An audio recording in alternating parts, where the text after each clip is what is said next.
Assalamualaikum warahmatullahi wabarakatuh. Perkenalkan, nama saya Burhanuddin Firmansyah dari Fakultas Ekonomi dan Bisnis, Prodi Manajemen.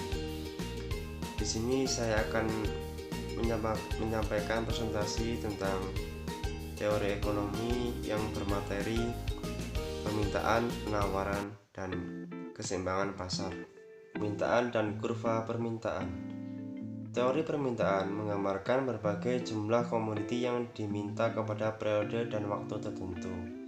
Sedangkan fungsi permintaan adalah fungsi yang menunjukkan hubungan antara harga barang dengan jumlah barang yang diminta oleh masyarakat.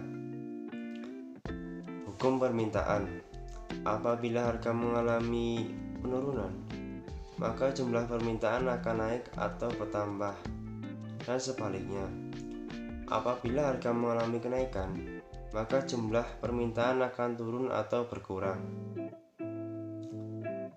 Pengaruh faktor harga terhadap permintaan. Pengaruh faktor bukan harga terhadap permintaan. Ada beberapa pengaruh faktor-faktor lain selain harga terhadap permintaan. 1. Harga barang lain. Hubungan antar suatu barang dengan berbagai jenis-jenis barang lain dapat dibedakan kepada 4 golongan, yaitu A. Barang pengganti. Substitusi. Sesuatu barang dinamakan barang pengganti kepada barang lain apabila ia dapat menggantikan fungsi barang lain tersebut. Contoh, kopi dan teh adalah barang yang dapat saling menggantikan fungsinya. Seseorang yang suka meminum teh selalu dapat menerima minum kopi apabila teh tidak ada. Harga barang pengganti dapat mengaruhi permintaan barang yang didapat digantikannya. Sekiranya harga barang pengganti bertambah murah, maka barang yang digantikannya akan mengalami pengurangan dalam permintaan. B. Barang pelengkap komplementer. Apabila suatu barang selalu digunakan bersama-sama dengan barang lainnya, maka barang tersebut dinamakan barang pelengkap kepada barang lainnya tersebut. Gula adalah suatu barang pelengkap kepada kopi atau teh, karena pada umumnya kopi dan teh yang kita minum harus dibumbui dengan gula. Kenaikan atau penurunan permintaan barang pelengkap selalu sejalan dengan perubahan permintaan barang yang digenapinya. Kalau permintaan terhadap kopi atau bertambah, begitu juga sebaliknya. C. Barang netral. Permintaan terhadap beras dan terhadap buku tulis tidak mempunyai hubungan sama sekali. Maksudnya, perubahan permintaan dan harga beras tidak akan mengaruhi permintaan buku tulis, begitu juga sebaliknya. D. Pendapatan konsumen. Pendapatan para pembeli merupakan faktor yang sangat penting dalam menentukan corak permintaan terhadap berbagai barang. Perubahan terhadap pendapatan selalu menimbulkan perubahan terhadap permintaan berbagai jenis barang. Berdasarkan sifat perubahan permintaan yang berlaku apabila pendapatan berubah, maka barang dibagi menjadi 4 bagian. A. Barang inferior. Barang inferior adalah barang yang banyak diminta oleh orang-orang yang berpendapatan rendah.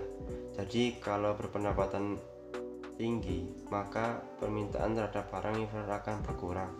Contoh, ubi kayu akan diganti oleh beras jika pendapatan naik.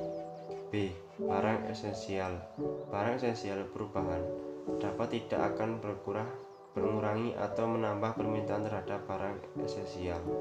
Barang esensial yaitu barang kebutuhan pokok, sembako. D. Barang normal. Suatu barang dinamakan barang normal apabila dia mengalami kenaikan dalam permintaan sebagai akibat dari kenaikan pendapatan. Contoh, televisi atau peralatan rumah tangga. D. Barang mewah. Jenis barang ini dibeli apabila orang pendapatan menengah ke atas atau tinggi. Contoh, motor, mobil. 2. Distribusi pendapatan. Distribusi pendapatan adalah pembagian penghasilan di dalam masyarakat. Dalam proses produksi, para pemilik faktor produksi akan menerima imbalan harga faktor produksi yang disumbangkan dalam proses produksi. Selanjutnya ini tentang teori penawaran dan kurva penawaran. Teori penawaran yaitu teori yang menerangkan sifat penjual dalam menawarkan barang yang akan dijual. Faktor-faktor yang dapat menggeser kurva penawaran. Kalau penawaran bertambah diakibatkan oleh faktor-faktor di luar harga, maka supply bergeser ke kiri atas.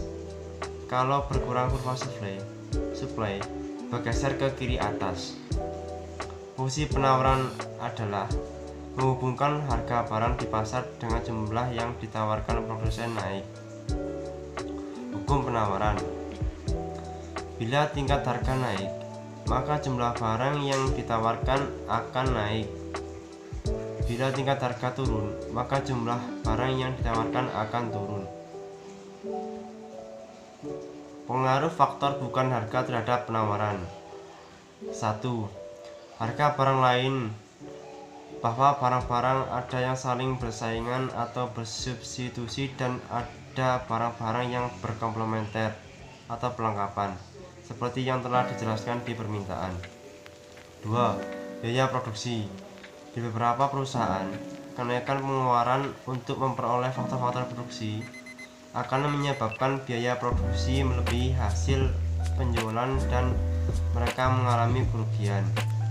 Ini dapat menimbulkan penutupan perusahaan tersebut dan jumlah penawaran barang akan berkurang. Begitu juga sebaliknya. 3. Tujuan perusahaan.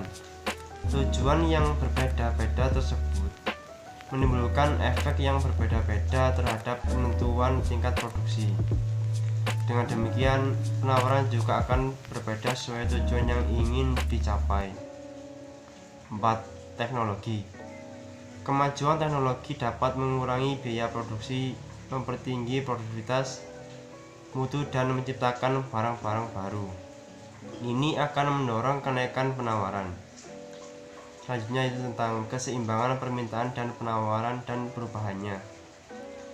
Keseimbangan atau equilibrium pasar, atau dalam bahasa Inggris market equilibrium, adalah suatu kondisi di mana jumlah barang yang ditawarkan sama dengan jumlah barang yang diminta. Pada titik ini ada kecenderungan perubahan harga atau harga cenderung tetap. Apabila diagram keadaan grafik, titik keseimbangan adalah titik berpotong antar kurva permintaan dengan kurva penawaran. Harga pada titik potong ini disebut dengan harga keseimbangan dan jumlah barang pada titik potong ini disebut dengan jumlah barang keseimbangan. Perubahan. Dalam keadaan pasar yang terus berubah, tentu memungkinkan terjadinya perubahan pada jumlah permintaan barang atau jasa maupun pada jumlah penawaran barang atau jasa.